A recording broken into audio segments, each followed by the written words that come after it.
Muy bien, vamos a empezar el estudio de hoy y como estamos en la iglesia y hay gente, pues hay martes que lo pienso y después me despisto, pero así voy a pedir que Belén salga y ore para pedir por el estudio de hoy y entonces pues así hacemos participar a la gente que está aquí.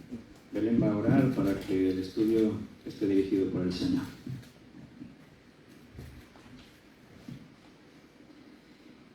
Gracias, Señor, por la oportunidad que tenemos de reunirnos, Padre. Gracias por este día en el que podemos un día más juntarnos para recibir tu palabra, para aprender, para alimentarnos de ella, Señor. Bendice este estudio de hoy, Señor, y bendice a las personas que están viéndonos, Señor, los que están aquí, los que están detrás de las pantallas, Señor. Y que sea de gran aprovechamiento lo que nosotros vamos a recibir hoy, Señor. En el nombre de Jesús te lo pedimos. Amén. Muy bien, pues vamos a estudiar, como todos los martes, en el libro de Hechos de los Apóstoles. Hoy estoy así como, os voy a hacer participar a más. Igual os hago salir a alguien más, así que estaros preparados. Los que están ahí en internet, un abrazo, un saludo. Me alegro de que nos volvamos a reunir una vez más. Y como he dicho, pues como todos los martes, gracias al Señor podemos reunirnos y estamos estudiando el libro de Hechos. ¿Por qué capítulo vamos? 26, dice Eli. ¿Estáis de acuerdo los demás? ¿Quién ha dicho que no? Isabel dice que no está de acuerdo contigo, que en el 28. 26. Ah, no, dice 26. 27. 27, me parece que va ganando Eli. 26. Me parece que es por el 26 y habíamos llegado hasta el versículo... 24. Leímos hasta el 24, pero no explicamos bien ahí el final. Llegamos explicando hasta el 18. Así que vamos a seguir del versículo 19 en adelante hasta el 23, viendo esta última parte de este párrafo que no alcanzamos a estudiar bien el último día y donde esperamos que el Espíritu Santo nos esté dirigiendo. Y bueno, pues así los que estamos aquí ya nos hemos concentrado, nos hemos situado. A veces las preguntas sirven para eso, a ver dónde estamos, y ya ponemos nuestra atención aquí en la palabra y nos concentramos en ello. El hecho de tomar notas, por ejemplo, qué buena costumbre los hermanos que tienen un cuaderno y toman notas, porque te exige poner más atención y plasmar con escritura las ideas. Si solo oyes, según los expertos, te quedas con un 2 o un 3% de lo que escuchas. Si además tomas notas, te estás quedando con bastante más, lo estás casi triplicando con lo que te quedas. Y si lo enseñas, pues ya te quedas con mucho más. Así que enseñar y practicar es la finalidad de cada uno de nosotros. Este estudio de Hechos estamos ya llegando al final, pero para una próxima serie, pues todos con su cuaderno. ¿Amén? Amén. Tamara está de acuerdo.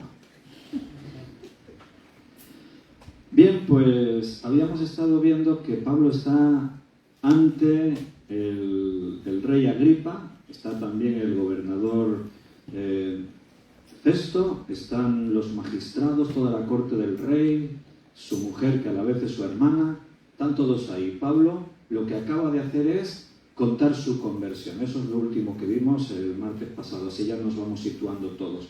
Lo que hace Pablo es explicar su experiencia. Yo perseguía a la iglesia de Cristo y ahora soy un fiel servidor de Cristo.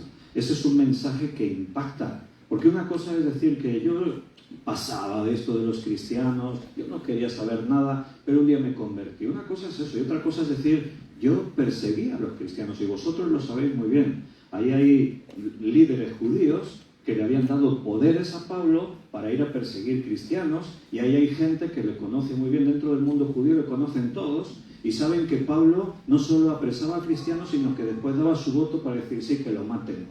O sea, Pablo era partícipe del asesinato de hombres y mujeres inocentes. Y él está diciendo, yo era eso, pero me di cuenta de mi error, estaba equivocado. Y no es cualquiera, no es un lunático, es un hombre culto, es una persona que todos saben que ha estudiado a los pies de los mejores maestros, de Gamaliel, o sea, era un hombre reconocido, fariseo, hijo de fariseos, o sea, era todo lo que cualquier judío admiraba. Y él dice, yo perseguía a los cristianos y estaba equivocado, iba contra Dios mismo. Y ahora yo soy el principal testigo de Jesucristo. Benito. Con esto de que Pablo había sido judío de religión y además había sido un maestro, ¿qué concepto tienen los hebreos, los judíos de hoy de Pablo? ¿Para ellos qué es Pablo? Para los de internet que igual no te oyen, bueno, igual sí porque está el sonido ambiente. Benito preguntaba que Pablo, como un judío que había cumplido con todas las cosas de la ley judía y todo, ¿qué concepto tienen hoy en día los judíos de Pablo? Bueno, pues no lo consideran como un personaje parte de su pueblo, o sea, más bien lo ignoran o lo tienen ahí aparte, ¿no? O sea, no lo tienen en cuenta. O sea, Pablo se convierte en una figura clave en el cristianismo, pero en el mundo judío le conocían en su época, en su tiempo, pero después de eso él se hace cristiano y queda al margen, o sea, lo ignoran totalmente. O sea, no cuenta para nada para ellos. Como no cuenta ni Pedro ni ninguno de los personajes de la Biblia. Es más, no cuenta Jesús. O sea, con eso lo decimos todo, ¿no? O sea, Jesús para los judíos fue, si alguien recuerda algo o está en algún de esto de historia, pues bueno, fue un maestro, fue un profeta, fue alguien por ahí, pero el Hijo de Dios, el Mesías, ni mucho menos, ¿no? Diría que el mundo musulmán reconoce más a Jesucristo que los judíos. Porque el mundo musulmán reconoce a Jesús como un profeta, le admiran como profeta. En el Corán se hace mención de Jesús y de hecho la mujer que más se habla en el Corán es María, la madre de Jesús. Entonces a Jesús le reconocen como un profeta, en cambio el mundo judío no, Jesús fue... Bueno, ya lo sabes lo que dice el Nuevo Testamento, un hereje, alguien que se pretendió igualar a Dios al decir yo soy el Cristo. Los judíos ortodoxos, los judíos conservadores siguen esperando al Mesías. Como nación, el pueblo judío es un pueblo laico, es una nación laica, han dejado ya la fe a un lado. Le han dado la espalda totalmente a Dios. Bien, entonces, después de contar su testimonio, impactante, seguro, y el rey Agripa, que es conocedor de todo el mundo judío, pues está escuchando muy atentamente, y por eso le dice ahora, por lo cual, oh rey Agripa, no fui rebelde a la visión celestial, voy a leer hasta el versículo 23, sino que anuncié primeramente a los que están en Damasco y Jerusalén y por toda la tierra de Judea, y a los gentiles, que se arrepintiesen y se convirtiesen a Dios, haciendo obras dignas de arrepentimiento. Por causa de esto los judíos, prendiéndome en el templo, intentaron matarme, pero habiendo obtenido auxilio de Dios, persevero hasta el día de hoy, dando testimonio a pequeños y a grandes, no diciendo nada fuera de las cosas que los profetas y Moisés dijeron que habían de suceder, que el Cristo había de padecer y ser el primero de la resurrección de los muertos para anunciar luz al pueblo y a los gentiles. En estos versículos, lo que Pablo está haciendo es un resumen del mensaje que normalmente él siempre predica. En estos pocos versículos, él ha puntualizado 3 cosas que son la clave de todo su mensaje. No solo el Pedro, hasta el propio Jesús. O sea, el mensaje del Evangelio está aquí sintetizado en 3 puntos. Primero, llamada al arrepentimiento. Lo hemos leído en el versículo 20. Que se arrepintiesen. Una llamada, primeramente a los judíos, los que están en Damasco y Jerusalén. Después por toda la tierra de Judea. Hasta los gentiles, allí donde llegue el mundo. Y el llamado es que se arrepientan. Ese es el llamado, ese es el primer paso de la predicación del Evangelio, arrepentirse. La palabra griega es metanoeo, tiene acento en la E, segunda. Metanoeo, que significa literalmente cambiar de mentalidad. O sea, cambias la forma de pensar. Porque a veces tenemos la idea de que arrepentirse es decir, ay Señor, perdóname que he cometido este pecado. Y ya está, ya me he arrepentido. Y no es eso. Implica eso, claro, confesar tus pecados. Pero la palabra metanoeo significa literalmente cambiar la forma de pensar, cambiar de mentalidad. Me acuerdo cuando yo era pequeño, con 7 años, yo hice la comunión católica romana. ¿Cuántos aquí hicieron eso? La mitad, menos de la mitad del auditorio. Los otros no lo hicisteis, no fuisteis católicos romanos. Mi familia sí eran católicos romanos, no practicantes, porque eso en España casi todo el mundo eran católicos no practicantes. Quiere decir que iban a la iglesia cuando había un bautizo, cuando había una comunión, cuando había una boda, cuando había un funeral. El resto del año no hace falta ir. Y no se seguían las normas y los rituales católicos, pero era un país católico y por lo tanto todo el mundo bajo la dictadura del general Franco, todos eran católicos, o la gran mayoría. Entonces, pues, como toda familia católica, cuando tenías 7 años tenías que hacer la comunión. Y ya ves, con 7 años tú, ¿de qué te enteras de lo que es eso? De nada. Te apuntaban a catequesis, las clases que tenías que hacer. Te tirabas, pues no sé cuánto tiempo era, varias semanas. Cuando salías un día o 2 a la semana del colegio, te tenías que ir a una iglesia católica romana, entrabas allí a un lugar y ahí estaba el sacerdote con un grupo de niños y ahí te daban las clases de catequesis para aprender todo lo que necesitabas para hacer la primera comunión. Así se llamaba eso, primera comunión. Entonces, pues ahí te enseñaban oraciones. Ya te explico que era aburridísimo, no te apetecía para nada, pero ¿sabes por qué nos hacía ilusión ir? Porque el día de la primera comunión era un día de fiesta para ti. A los hombres, a los niños nos compraban un trajecito, y íbamos nosotros con nuestro traje tan monos. A las niñas le ponían un vestido blanco como de novia, pero en niña. Y entonces pues era un día de fiesta, tú eras el centro de atención, te hacían regalos, hacían una fiesta para ti. Entonces, ¿tienes que hacer la comunión? Hombre, pues sí, claro, estabas deseando hacerla, porque era una fiesta, algo para ti. Pero ir a las clases era todo un rollo, ahí te tenían que enseñar, tenías que aprenderte oraciones de memoria. El Padre Nuestro, la Salve María, el Credo y otras muchas oraciones que repetías y repetías y repetías hasta que ya se te quedaban aquí dentro. Y entonces el sacerdote te preparaba para el día en el que ibas a hacer la comunión. ¿Y la comunión en qué consistía? Primero tenías que confesarte al sacerdote. Era la primera vez que te confesabas. Ibas al kiosco este que hay, al confesionario, no concesionario, al confesionario. Entonces tú te arrodillabas allí, había ahí una ventanita, ahí con una rejilla para no ver al sacerdote que está dentro, estaba oscuro. Y entonces él te decía unas cosas y tú pues tenías que, él te preguntaba, ¿de qué te arrepientes? Primero, Ave María Purísima. Sí, primero dicen Ave María Purísima y tú tenías que decir sin pecado concebida. Y a continuación pues te preguntaba, ¿y de qué te tienes que arrepentir, hijo mío? Y entonces pues nosotros era la primera vez que te confesabas al sacerdote. ¿De qué te tienes que arrepentir? Previamente el sacerdote ya nos había dado instrucciones. Entonces, cuando yo os pregunte de qué os tenéis que arrepentir, pues me tenéis que decir, pues no sé, por lo menos pues 5, 6, 7 cosas. Y todos allí así sin saber, pues lo que decimos, ¿no? Y él te lo decía. Pues podéis decir, por ejemplo, me arrepiento que he dicho una mentira a mis padres. Vale. Me arrepiento que no he hecho siempre los deberes. Me arrepiento que he desobedecido alguna vez, en mi casa también a mis padres. O sea, él ya te decía de que te tenías que arrepentir. Entonces, pues cuando tú ya ibas allí, tú ya llevabas en tu cabeza 5 o 6 cosas de las que te ibas a arrepentir. Pero nota que todo eso era totalmente falso, era todo, claro, un niño de 7 años, pues sí, no, claro que es consciente de hacer las cosas malas que ha hecho. Pero tú no estás pensando, Señor, perdóname. Tú ibas ahí porque todo eso era un ritual.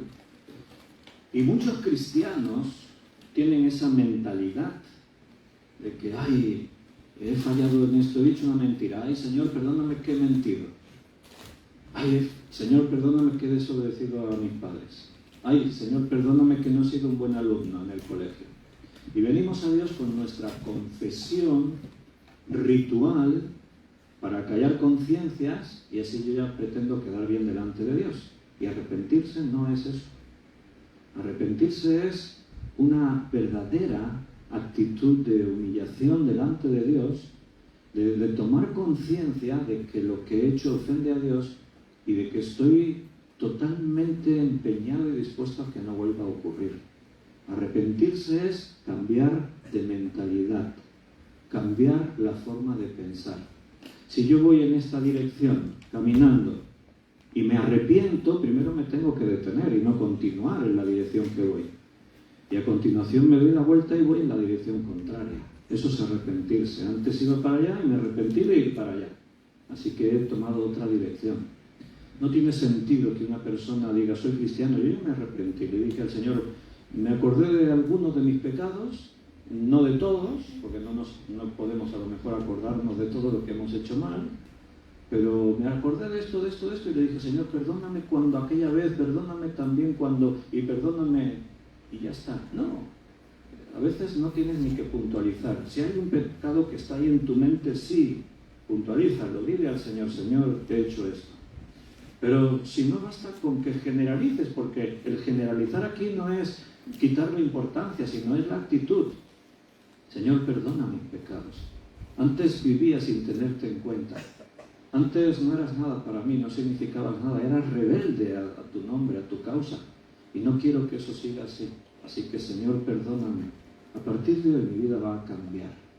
No solamente perdóname y ya está, sino cambiar la forma de vida.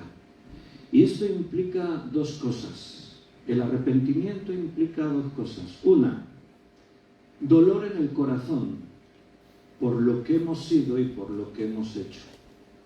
Esa es la primera cosa. Cuando tú no sientes la carga del pecado y te sientes pecador ante Dios, entonces en tu corazón sientes ese peso. Sientes la carga de decir, Señor, yo te he ofendido. He pecado contra ti.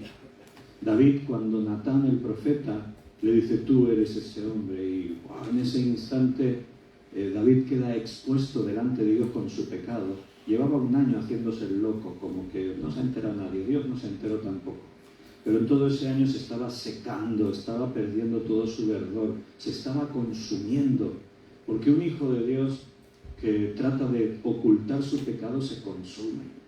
Porque tú no eres de las tinieblas, eres de la luz y te empeñas en estar ahí participando de las obras de la oscuridad, de las tinieblas. Y cuando Natán le dice, tú eres ese hombre, en ese instante David se rompe, se quebranta y dice que cayó sobre su rostro en el suelo y dijo, Señor, he pecado contra ti. Y ahí confiesa su pecado, pero lo hace con dolor en su corazón. No es porque, me sorprendieron, no me queda más remedio que delante de todos decir, me arrepiento de mi pecado. No, arrepentimiento verdadero es humillarse delante de Dios y decir, Señor, me duele en mi corazón lo que he hecho contra ti. Detectarás eso en el propio testimonio de Pablo. Y por último se apareció a mí, el más pequeño de los apóstoles. No soy digno de ser llamado apóstol. Como a un abortivo, dice, se me apareció a mí, porque yo perseguía la iglesia de Jesucristo. Le dolía en su corazón el pecado que él había hecho. Su vida pasada le dolía. Cuando tú miras a tu vida pasada, tendrías que sentir algo parecido. Cuando tú miras a tu vida pasada sin Dios, entonces tienes que sentirte así, Señor, ay, perdóname todas las cosas que hice contra ti. Eso es lo primero, dolor en el corazón por lo que hemos hecho, por lo que hemos sido. Y segunda cosa, la decisión en firme de cambiar nuestra vida por la gracia de Dios. Y puntualizo, por la gracia de Dios. Porque la decisión de decir, iba en esta dirección y me doy la vuelta, o esa decisión de decir, yo pensaba de esta manera y ahora voy a pensar de otra, es algo que no puedes hacer tú solo. Tú tomas la iniciativa, tomas la decisión. Pero ahora tiene que ser por la gracia de Dios. Porque por mis propias fuerzas yo no puedo luchar contra el pecado. En mi propia naturaleza, que todavía vivo en el cuerpo de carne, me sería imposible. Lo hemos estado estudiando en la serie de Romanos capítulo 7. Allí Pablo está explicando su experiencia como Saulo, ese hombre religioso que quiere servir a Dios pero se encuentra con lo imposible de hacerlo. Yo con mi mente sirvo a Dios y con mi cuerpo sirvo al pecado. Lo que quiero hacer no lo hago y lo que no quiero hacer eso es lo que hago. Miserable de mí, ¿quién me librará de este cuerpo de muerte? Pero llega el capítulo 8 y dice, más gracias damos a Dios, que ya no andamos conforme a la carne, sino conforme al Espíritu. Gracias a Dios, no es por mis fuerzas. Yo por mis fuerzas no podía, era imposible. No lo hubiese podido conseguir nunca. Por eso digo que la segunda parte, el segundo punto del arrepentimiento es la decisión. Tiene que ser por voluntad propia. La decisión de cambiar, pero por la gracia de Dios. Y es la actitud que tú tomas lo que te lleva al cambio. Tú dices, Señor, ahora quiero ser como tú quieres que sea. Señor, yo quiero servirte. Señor, yo quiero ser tu siervo. Ya no quiero ser más rebelde a ti. Y a partir de ese momento, ¿cómo lo haces? A la manera de Dios, lo que estábamos predicando el domingo, lo que hemos visto durante algunos días en los estudios entre semana. O sea, Dios nos ha puesto delante la manera. ¿Y cuál es esa manera? Biblia, Biblia, Biblia, Biblia, todos los días. La palabra de Dios tiene el poder de cambiar tu forma de pensar. Oración, intimidad con Dios, comunión con la iglesia también. No dejes de reunirte como algunos tienen por costumbre. Sino cuanto más tengas la ocasión, mejor. Hazlo. Y a partir de ahí, tu forma de vida va cambiando. A partir de ahí, tu mente se va transformando. Dice allí en Romanos capítulo 12, versículo 1, y no os conforméis a este mundo, sino transformaos por medio de la renovación de vuestro entendimiento. O sea, no te conformes al mundo. La palabra conformar es tomar la forma. O sea, no te amoldes al mundo, podría ser otra palabra. No te amoldes al mundo, sino transforma tu manera de pensar.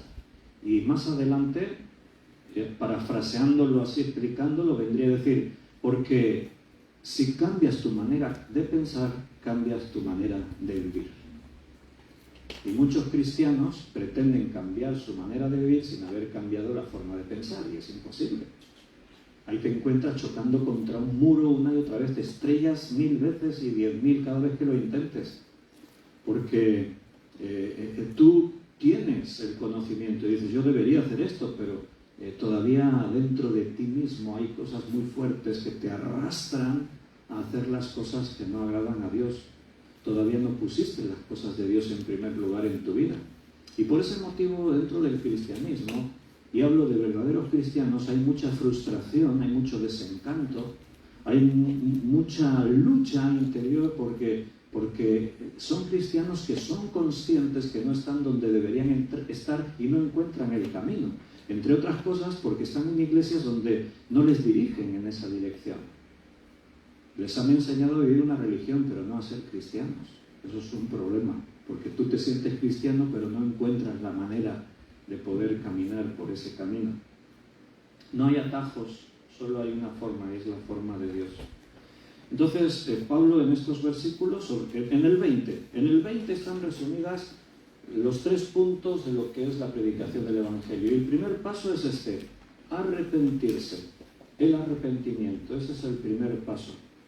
Ahora, después vamos a hablar un poquito más del arrepentimiento, pero voy a mencionar los 3 pasos que aparecen aquí en este capítulo 20, en este versículo 20, perdón. El primero es ese, el llamado a arrepentirse. Segundo, llamado a volverse a Dios. Llamados a volverse a Dios. Es la palabra convertirse que aparece ahí. Y se convirtiesen a Dios.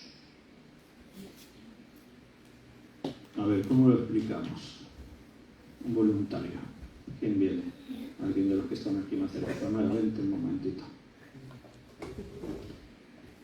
Que te vean por internet. Estamos en directo, no hay demasiada gente.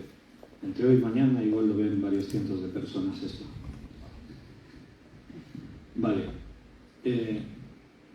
tú ahora vas a intentar hablarme, decirme algo, llamar mi atención, pero yo estoy de espaldas a ti. Yo estoy aquí en mis cosas. Hola. Hola. ¿Qué tal? Tendrás que insistir más porque... Hola. Oye. Hey. Eo. Hola. Hola. Hola. Hola. Hola, Tamara.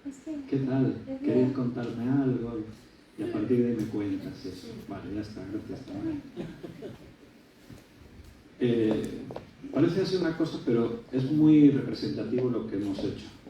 Porque eso es lo que Pablo dice aquí. Volverse a Dios. La palabra convertirse, esa palabra en griego es la palabra epistrefo. Y epistrefo significa dar vuelta, volverse, revertir. O sea, lo que está diciendo Pablo es que antes nosotros le estábamos dando la espalda a Dios. Lo que estaba haciendo yo con Tamara. Antes yo le di la espalda a Dios. Dios me quería decir algo, pero yo lo ignoraba. Como Tamara me estaba llamando Víctor. Víctor. Y yo estaba en mis cosas, en mis asuntos. Ni la oía, ni me interesaba, ni le prestaba atención. Eso es lo que nosotros hacíamos antes con Dios. Dios te hablaba, Dios ponía delante de tu vida circunstancias, Dios insistía y tú simplemente le dabas la espalda.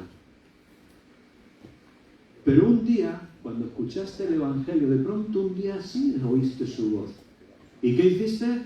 Te volviste a él. Hola, Tamara, estás aquí, me querías decir algo. Hola, Señor, me querías decir algo, tenías un mensaje para mi vida. Pero yo estaba dándole la espalda, ni me interesaba lo que él me quisiese decir. Ese es el segundo punto del llamado del mensaje de la predicación del Evangelio. Arrepiéntete, conviértete, porque nosotros la palabra convertirse también la utilizamos mal, en un contexto equivocado. A veces en el mundo evangélico le decimos a una persona, haz una oración conmigo, repite lo que yo diga, y esa persona que está en ese momento emocionada, afectada emocionalmente por una circunstancia en su vida, ha escuchado el Evangelio y le ha gustado lo que acaba de escuchar, cualquier cosa, o a lo mejor hasta porque se siente comprometida, que te le estás diciendo, tú repite lo que yo diga, y dice, bueno, pues lo repito. Voy a orar, repite. Señor, te doy gracias. Y el otro, Señor, te doy gracias. Porque hoy tú me has hablado, porque hoy me has hablado. Y te pido que perdones mis pecados. Y te pido que perdones mis pecados. Y repite la oración que tú has hecho. Pero si no está plenamente convencido de todo lo que está diciendo, si no sale de dentro de él, si no lo dice con convicción y sabe lo que representa arrepentirse, o sea, cambiar la manera de pensar, y no entiende todo eso, no se convirtió. Pero nosotros decimos, ha hecho la oración, se ha convertido. Hoy hemos tenido 10 convertidos en el culto, porque han sido 10 personas que han hecho la oración. Y eso no es así. O sea, la palabra convertirse implica un gesto, una acción, una demostración. Convertirse ya no solamente es que me arrepiento y cambio mi forma de pensar, sino que además me doy la vuelta a Dios. Ahora estoy cara a cara con Dios. Ahora le estoy escuchando, le estoy prestando atención. Y quiero que te fijes de una cosa, que uno puede decir me arrepiento y no volverse a Dios. Uno puede decir, sí, no, es verdad, me siento mal porque sé que hice esto, esto y esto, Señor, perdóname. Y en teoría ha empezado a cambiar su forma de pensar, pero todavía no se volvió a Dios. Sigue en sus propios asuntos. Y en el cristianismo, y eso nos lleva ahora a al tercer punto de lo que es la predicación de Pablo, de Jesús y de muchos en la Biblia, se tiene que demostrar que realmente te arrepentiste y te convertiste. Porque convertir significa eso, dar un cambio. Recuerda, la palabra griega es epistrefo y significa volverse, revertir algo. Antes eras así, ahora eres de otra manera. Te has convertido. ¿En qué? En hijo de Dios. Antes era un instrumento de las tinieblas y del pecado y de la maldad. Ahora soy un instrumento en las manos de Dios. Y eso no tiene puntos intermedios. O eres o no eres.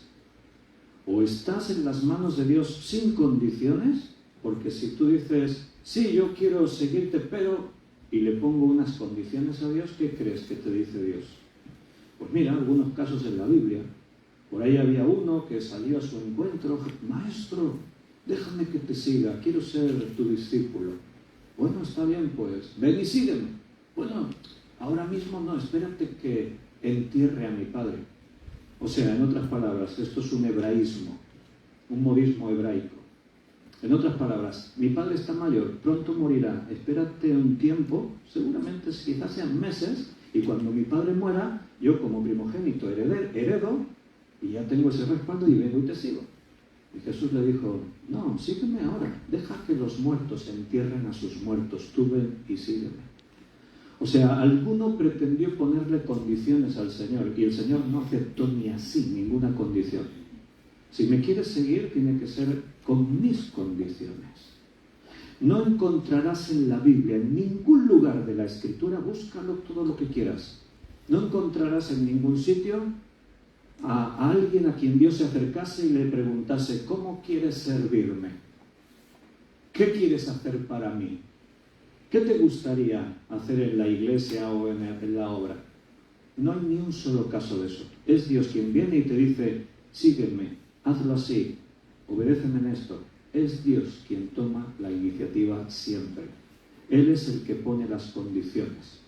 Dios ha hecho pactos con los hombres desde el principio de los tiempos. Y un pacto, tal como Dios lo hace, es bajo la perspectiva del Dios soberano. Él decide las condiciones. Un pacto tiene dos partes siempre. En este caso, el hombre, y la otra parte es Dios. Dios ha hecho un pacto con los hombres caídos por el pecado, el pacto adámico. Dios ha hecho un pacto con Noé.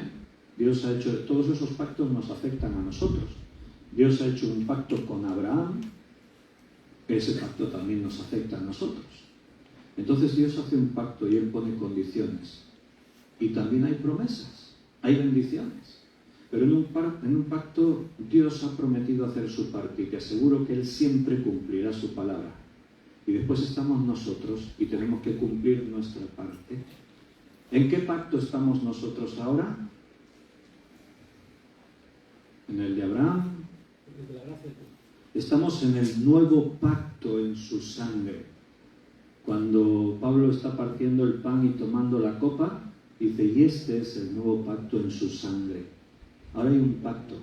Y recuerda, un pacto tiene dos partes y siempre tiene condiciones. Si tú quieres estar dentro del pacto en la sangre de Cristo, tienes que cumplir las condiciones que Dios ha establecido. Si no, estarás siguiendo una religión, pero no estarás en el pacto con Dios. Y si eres un verdadero creyente, para nada te interesará estar desplazado a un lado fuera de la voluntad de Dios. Porque es lo que más nos preocupa a los que somos hijos. Estar en el centro de donde Dios quiere que estemos.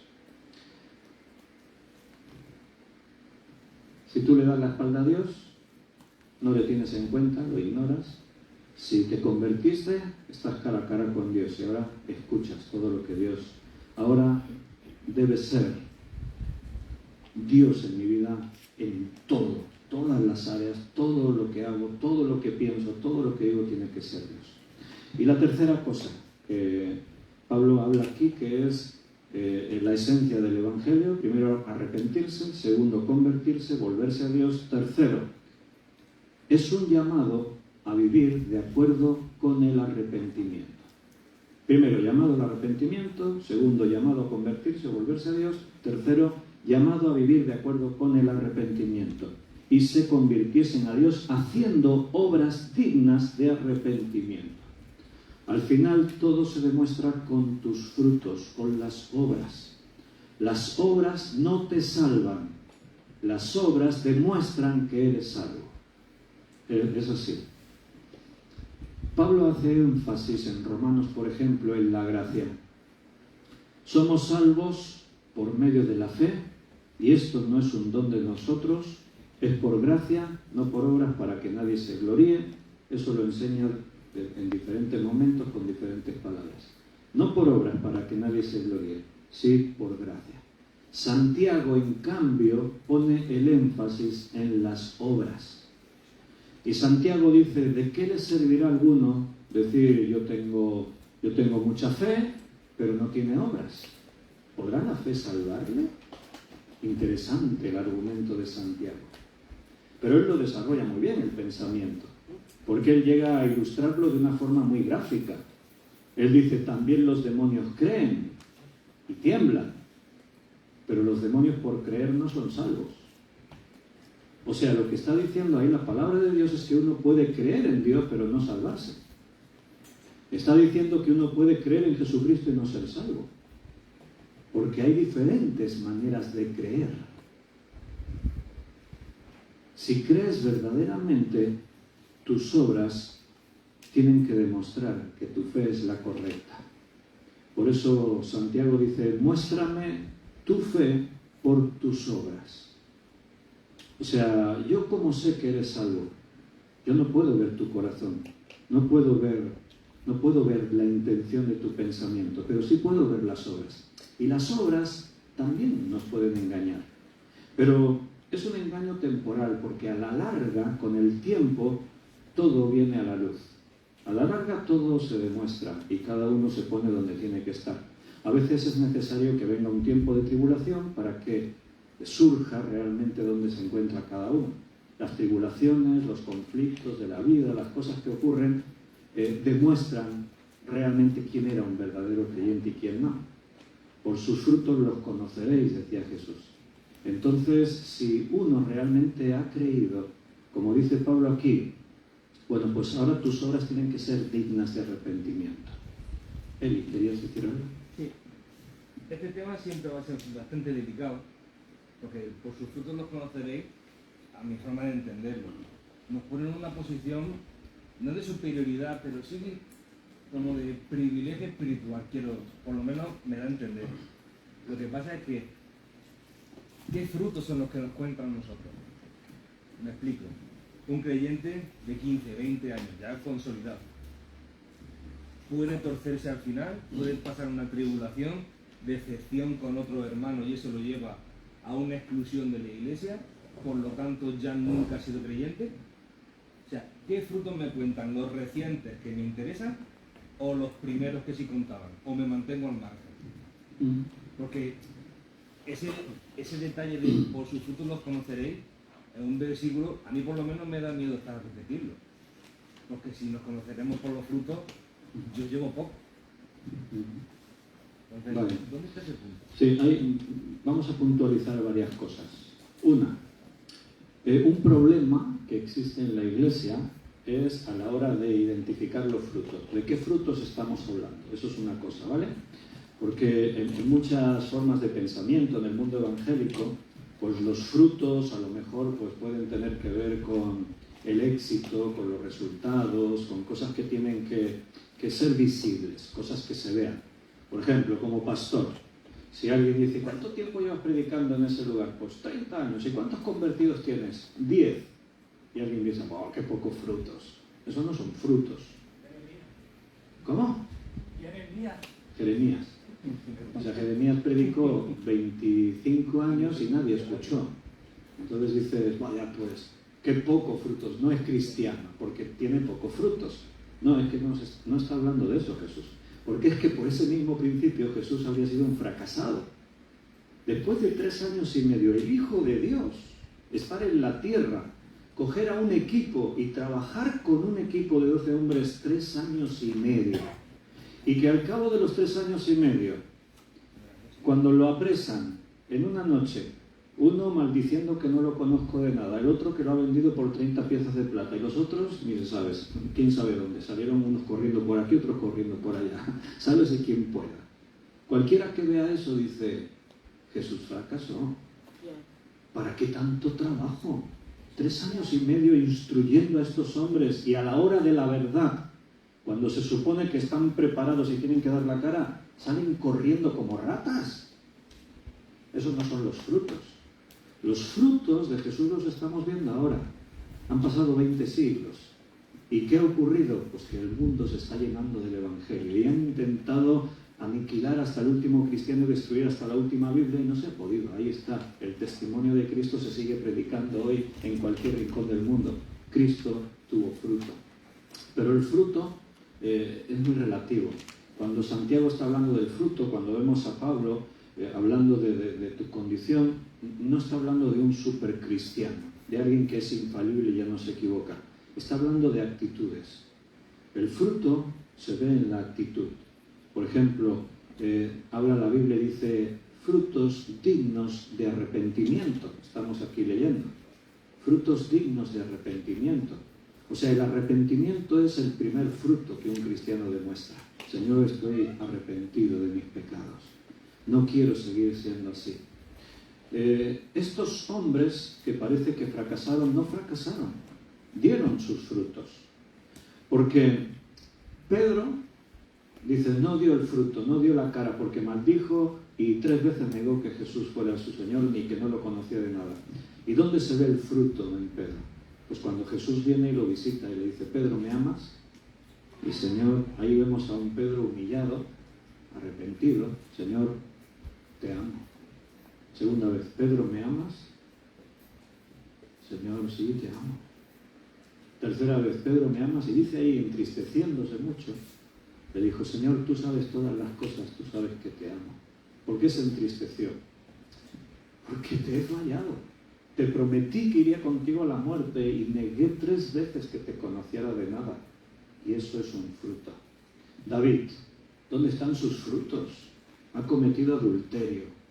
Ha tratado de ocultarlo mintiendo. Ha mandado al marido, a Urías, lo ha mandado al frente para que lo maten. O sea, David asesinó a Urías con la espada de sus enemigos, dijo ayer el profeta. ¿Dónde está el fruto de David? Ha fracasado. No, el fruto está cuando Natán viene, o sea, cuando Dios confronta a David, y entonces David tiene que responder con su fruto. Si David te hubiese dicho, ¿y tú quién te crees que eres? Venir al rey aquí a decirme nada, hablándole a Natán, ¿no? Yo no he hecho nada, que no sé qué y no sé cuántos, pues hubiésemos demostrado que ese hombre no es creyente. El fruto había demostrado que David no era creyente. Pero, ¿qué hizo David? Se humilló, se postró y dijo, Señor, he pecado contra ti. Y que sepamos, ya nunca más volvió a cometer ese pecado. Esos son los frutos. Entonces, un cristiano no está teniendo buenos frutos porque es perfecto y porque no. Juan dice, hijitos míos, estas cosas os he escrito para que no pequéis. Y si pecáis, abogado tenemos para con el Padre, Jesucristo el justo. Pero también dice Juan allí, que el que practica el pecado no es hijo de Dios. Ahí tienes la cara opuesta de los frutos de la carne, los frutos del pecado. Practicar el pecado. ¿Qué es eso? Yo peco y no me importa nada, me da igual. Y viene el hermano y me dice, oye, Víctor, estás pecando, estás fallando en esto. Y yo le digo, ¿qué? No pasa nada, no me importa. Bueno, pues por sus frutos los conoceréis. Este no es creyente. Aquellas cosas que atentan contra la fe, la unidad de la Iglesia, todo lo que representa ir contra Dios y su palabra, aunque tengas el disfraz de creyente y el título de cristiano ahí, eso, el fruto está demostrando que no eres creyente. Por eso, cuando la Biblia habla de aplicar disciplina en la Iglesia, nosotros no juzgamos a las personas, pero juzgamos los frutos. Si tu hermano peca contra ti, ves, tómale aparte y habla y dile, oye, has pecado, me has hecho daño, me has ofendido en esto. Si tu hermano no te quiere escuchar, llama a 1 o 2 testigos y volvéis a hablar con él. Y ahí vienen ya 3 hermanos. Mira, esta actitud tuya, este pecado. Si el hermano no os escucha a vosotros tampoco, dilo a la Iglesia. O sea, el liderazgo en la Iglesia, el pastor, los ancianos, la Iglesia. Y si no quiere escuchar a la Iglesia, ahí dice, apartadlo, tenedle por publicano y pecador. Apartadlo, no es creyente. Y yo no puedo juzgar a la persona sus motivaciones, lo que piensa, lo que no piensa, pero por sus frutos, una persona que no está dispuesta a rectificar en un pecado, una persona que no está dispuesta a contribuir a la unidad de la Iglesia, sino a la división, al desorden, si está haciendo daño a otros, y no está dispuesta a cambiar su actitud, esta persona no es creyente. Porque un creyente no es que sea perfecto, pecará, pero cuando delante de Dios le confronte, antes o después se humillará y dirá, sí, Señor, es verdad, he pecado. Y a partir de ahí pues hay muchas cosas, ¿no? Más o menos respondida. Sí, entonces no es el pecado en sí lo que se considera como fruto, sino es la intención detrás de ese mantenimiento en pecado o parecido. La actitud, Es más la que nada. actitud Sí, lo que se considera el fruto. sí, por ahí va. Claro, los frutos se tienen que ver, ¿no? O sea, es... Es que es difícil porque esta conversación la he tenido 1000 veces y las 1000 veces hemos llegado siempre a un punto muerto. Sí. Porque no sabes cómo avanzar. Porque ¿qué son los frutos? Los Esa es la frutos, definición de los frutos se tienen que ver, no es una cosa que queda invisible, sino que es evidente. Por ejemplo, un fruto muy notable es el reunirse. O sea, Hebreos dice, y si está hablando Hebreos, está diciendo que si alguno peca voluntariamente, ya no queda más expectativa que el esperar el hervor de fuego y el juicio eterno. O sea, el pecar voluntariamente. Y entonces dice, porque, o sea, relaciona lo que está diciendo pecar voluntariamente, lo relaciona con dejar de reunirse. Y dice, y no dejando de reuniros como algunos tienen por costumbre, sino reuniéndoos, y tanto más veis que aquel día se acerca, entonces el dejar de reunirse sería un pecado voluntario. Estaríamos hablando de alguien que ha decidido, no, yo no necesito reunirme, eso es un fruto. O sea, se demuestra. Ahora bien, dirás, es que ahí hay uno que lleva un tiempo sin reunirse, entonces es que no es creyente. Bueno, es que todo eso es muy relativo y que cada caso es particular. Yo conozco a gente que por un problema en la iglesia se dejó de reunir porque hubo un conflicto, salió herido, dolido, no sé qué, y dijo, yo me voy de esta iglesia, y estuvo un tiempo sin reunirse. Pero como es cristiano de verdad, antes o después sale la necesidad de reunirse. Y el Espíritu te lleva a buscar. O sea, si en esta iglesia, por lo que fuera, estabas herido, dolido, y seguro que habrá una donde el Señor te lleve y donde una iglesia que sea del Señor. Y el verdadero creyente siempre buscará reunirse, siempre. Porque es algo propio de la naturaleza ser creyente. Otro fruto, el verdadero creyente va a buscar meditar en la palabra de Dios, va a buscar llenarse de la palabra del Señor.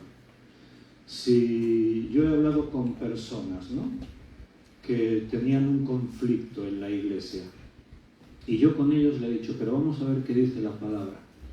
Y me han dicho, Víctor, es que tú lo quieres arreglar todo con la Biblia. O sea, entonces, si la Biblia para ti no es una autoridad, eso es un fruto. Me estás demostrando que tú no crees. Porque entonces, ahora imagínate, ¿no? Tenemos un conflicto en la iglesia. ¿Cómo lo solucionamos? Sin la Biblia. Deja la Biblia a un lado. Y entonces, es tu opinión contra la mía. Yo lo veo blanco, tú lo ves negro. ¿Y quién tiene razón? ¿El que más grite?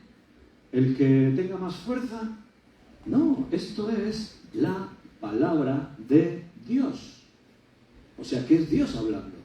Tendremos que escuchar lo que Dios dice, ¿no?, para conducir nuestras vidas. Entonces, si una persona dice, no, bien, pero es que la Biblia cada uno la interpreta como quiere. Es que la Biblia la escribieron los hombres. Es que la Biblia... Entonces no has entendido. O sea, cuando una persona... Yo no juzgo a la persona porque en realidad es que no entiende. Yo no sé en qué punto está. Pero cuando una persona cree de verdad esto, se tiene que convertir en tu máxima autoridad. Y sí que es cierto que algunos interpretan mal la Biblia. Bueno, pues lucha por defender la verdad de la Biblia, pero no la menosprecies. No digas, es que siempre tenemos que usar la Biblia. Entonces, ¿qué usamos? ¿El libro gordo de Petete? ¿Qué utilizamos? Yo iba a decir otros nombres de libros, pero bueno, es igual. No, claro. Por ejemplo, tú hablas con una persona y le dices, pero necesitas hablar con Dios, necesitas orar a Dios. Tienes que tener una vida de oración. Y esta persona te dice, es que no tengo tiempo. Yo, bueno, alguna vez cuando de esto me acuerdo y le digo, o cito el Padre Nuestro, entonces te das cuenta de que este no ha creído de verdad. Esos son los frutos. Pero después digo, los frutos se tienen que ver. Claro, cuando tú llevas 5 años de creyente, 10 años de creyente, 20 años de creyente, no puedes seguir siendo un niño. Pablo le habla a los corintios y les tiene que decir, teniendo que ser maestros, todavía sois niños espirituales. Algo ha fallado. O O sea, tú no te puedes quedar estancado en la inmadurez. O sea, tú tienes que progresar, porque eso también es un signo y son frutos, el demostrar. Que siempre puedes caer, por supuesto, siempre puedes caer. Cualquier cristiano puede fallar, ¿no? Más ejemplo que el de David que hemos citado, un hombre conforme al corazón de Dios, el rey por excelencia, y pecó y falló. Cualquier cristiano puede fallar, de cualquier manera. Pero eso no es el fruto es la actitud. Es la actitud y no la aptitud lo que determina la altitud. Una frase que dijimos un día en un estudio no hace mucho. Es tu actitud y no tu aptitud lo que determina tu altitud. O sea, dónde te encuentras. Y claro, el tiempo y la madurez tienen que ya mostrarse con frutos. Se tiene que ir viendo todo eso. ¿Que un día fallas? Sí, puedes fallar. Pero entonces te humillas. El justo cae y ¿qué hace? Se levanta. Eso es un fruto. O sea, podríamos identificar un montón de frutos. Y bueno, un día igual podemos hacerlo en un estudio. Belén. En referencia a lo de David, cuando llegó el profeta para reconocer su pecado, estaba pensando que a muchas personas les pasa eso, que en el momento que pecan, que debería ser el momento correcto de arrepentirse, en ese momento no se arrepienten. Si el profeta hubiera venido un año antes, recién hecho lo que cometió David, no hubiera dado el mismo resultado que él, porque él estaba todavía con sus ojos puestos en la mujer que no era su esposa, en conseguirla, en ocultar el embarazo. Entonces, a veces el Señor nos da ese mismo tiempo, un tiempo de reflexión, que va madurando, en el que según David secaron sus huesos, y para poder llegar a ese momento de arrepentimiento genuino, de verdad, ¿no? Sí, sí, claro, por supuesto. Belén está diciendo, creo que se oyó, pero bueno, está diciendo que en cada caso es particular. David necesitó un año y hasta que Dios vio que era el momento para venir y confrontarlo, porque si hubiese venido el profeta en el mismo instante del pecado, igual David no habría escuchado a Dios. Y claro, Dios tiene su tiempo para tratar con nosotros, porque sí. En el caso de la conversión es diferente, es en el mismo momento. Yo creo que la mayoría de las conversiones deberían ser, entre comillas, traumáticas, porque estás reconociendo lo que eres, tus pecados, lo miserables que somos, y en ese momento es cuando tú te das cuenta y aceptas el hijo de Dios, ¿no? Sí. En cambio, se supone que David ya era hijo, porque ya era, tenía una relación con Dios, y ahí hubo ese pecado que tuvo que madurar en cierto tiempo. Sí. Es diferente de la conversión, que tiene que ser en el mismo momento que tú crees, ya lo sabes, pero es hijo de Dios.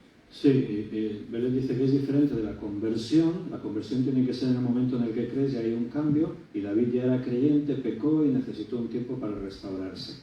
En el caso de David sí es necesario, cada caso es particular y Dios al que ama y tiene por hijo disciplina y azota. O sea, como David era hijo, Dios lo disciplinó y trató con él. Y lo trató con el amor y la necesidad que David tenía. O sea, cuando yo peco, si soy hijo de Dios, no me convierto en enemigo de Dios, sigo siendo hijo. Quiere decir que Dios va a tratar conmigo con el amor que me tiene como hijo. Y me va a disciplinar como hijo con el amor de fondo. Entonces, David necesitó un año para recapacitar, para pensar, para sentirse mal, para darse cuenta de su sequedad, para comprender todo lo que había hecho. ¿Qué habría pasado si Natán, a los pocos días del pecado de David, viene y lo reprende? Pues a lo mejor el proceso hubiera sido más largo. No hubiera sido diferente porque es hijo y por lo tanto Dios al final va a doblegarlo. Pero habría sido más largo, diferente, más traumático de otra manera. Dios tiene su tiempo para tratar con cada uno según las circunstancias. La conversión. El que se convierte tiene que ser un cambio ya radical. Sí, pero con matices. Porque el cambio también depende del conocimiento. O sea, conforme esa persona va a ir adquiriendo un conocimiento, va a ir cambiando. O sea, se nota otra vez lo mismo en la actitud. O sea, un recién convertido que se ha convertido de verdad, lo que ha hecho, arrepentirse, y antes le daba la espalda a Dios, y ahora está cara a cara con Dios. Quiere decir que al día siguiente yo ya no pretendo que ya sea un conocedor de todo, que ya lo haga todo bien, No, porque aún le falta madurez y conocimiento. Para eso hablamos de discipulado. Pero ahora su actitud sí ha cambiado. Su forma de pensar ha cambiado. ¿En qué? Antes yo no quería saber nada de Dios. Ahora, lo que más me importa en esta vida es que Dios me dé el visto bueno en cualquier cosa que yo haga. O sea, antes Dios era lo último, ahora Dios es lo primero. Ese es un verdadero convertido. Y puedes ver tu propia experiencia. Yo puedo hablar de mi testimonio. Yo me convertí, no sabía de la mitad, o sea, no sabía nada. Pero yo le decía, Señor, lo que tú me pidas y lo que tú quieras. Y cuando Dios me decía una cosa, pues yo decía, pues sí, voy a esforzarme en hacerlo. Aunque no me gustase, pero si Dios me lo pedía. Por ejemplo, una ilustración que a veces he puesto es lo que en casa nos pasó a nosotros. Nosotros teníamos imágenes de santos, de vírgenes y de Cristos por todas partes en la casa. Y nos convertimos y las imágenes siguieron en su lugar. ¿Por qué? Porque no sabíamos que la Biblia dice no tengas imagen. No lo sabíamos. Entonces para nosotros no nos representaba eso un problema y ahí estaban las imágenes. Pero un cambio debía haber, ¿no, Rosario? O sea, quiere decir que ahora vivíamos el Evangelio y a Dios de otra forma. Ahora de pronto yo ya no tenía la necesidad de ir ante la imagen. Ahora he conocido a Dios. Y las imágenes, ¿cuánto tiempo estuvieron ahí? Pues hasta que unos hermanos vinieron, invitados a comer, y entraron en casa. ¡Qué bien! ¡Gloria a Dios! Y tal. Y entran en casa y chum, lo primero que vengan a recibir una virgen allí encima de un pedestal. Y allí en el otro lado un santo allí, no sé qué, ¿no? Y santos y vírgenes por todas partes. Y esos hermanos, pues apurados, ¿no? Ya estaban allí como... ¿Y ahora cómo se lo decimos? Estaban ahí ya preocupados. Ellos eran del equipo de evangelistas que nos habían llevado a los pies de Cristo. Y tenían miedo, pues, de decirnos, a ver nuestra reacción y todo, ¿no? Y entonces nos dijeron, oye, ¿sabéis lo que dice la Biblia de las imágenes? Y nosotros allí, pues no, ¿qué dice? Pues mira lo que dice en Isaías, mira lo que dijo aquí en Éxodo el Señor, el mandamiento, mira lo que dice. No te harás imagen ni ninguna semejanza de lo que hay arriba en los cielos ni abajo en la tierra, no te inclinarás a ellos ni los adorarás. ¿Está claro? Ni imagen cero, ni de cosas que hay en los cielos ni de cosas que hay en la tierra. Isaías dice, lo necio que es hacerse una imagen. Coges un trozo de madera, te haces una imagen, el resto de la madera que te sobra la usas para calentarte en el fuego, lo quemas y esa parte de la madera que tú le has dado forma dices, este es mi Dios. Fíjate qué absurdo. Entonces nosotros escuchamos todo lo que nos explicaron. Entonces no podemos tener ídolos, imágenes, ni de Cristo, no, ninguna. Vale. ¿Qué hicimos? Esa misma noche destruimos todos los ídolos, todas las imágenes. Eso es un fruto digno de arrepentimiento. Eso es demostrar que has creído de verdad. Si Dios me pide que haga algo, lo haré, aunque me duela. Porque a Rosario le dolió un poco deshacerse de sus imágenes. Les tenía cariño. Era algo que le había acompañado durante el tiempo y en el que ella puso una fe sincera, una devoción. Pero Dios le mostró, esto no es mi voluntad, ¿y qué hizo? Todo esto fuera. Ese es un fruto, la actitud que tú tomas ante las cosas de Dios. Y claro, conforme tú vas teniendo conocimiento, los frutos van a ir siendo evidentes, se van a ir viendo en tu vida de integridad. Por eso después la Biblia nos hace un llamado a la santidad, a la integridad, a que como cristiano ya no tienes que someterte a la esclavitud que antes tenías. El cristiano tiene que tener otra vida, tienes que vivir de otra forma. Y todo eso se hace evidente con el tiempo.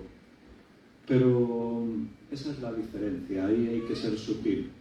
Frutos son cosas que tienen que ver con el interior, con el corazón, pero se ven, se demuestran. Por eso Santiago dice, muéstrame tu fe con tus obras.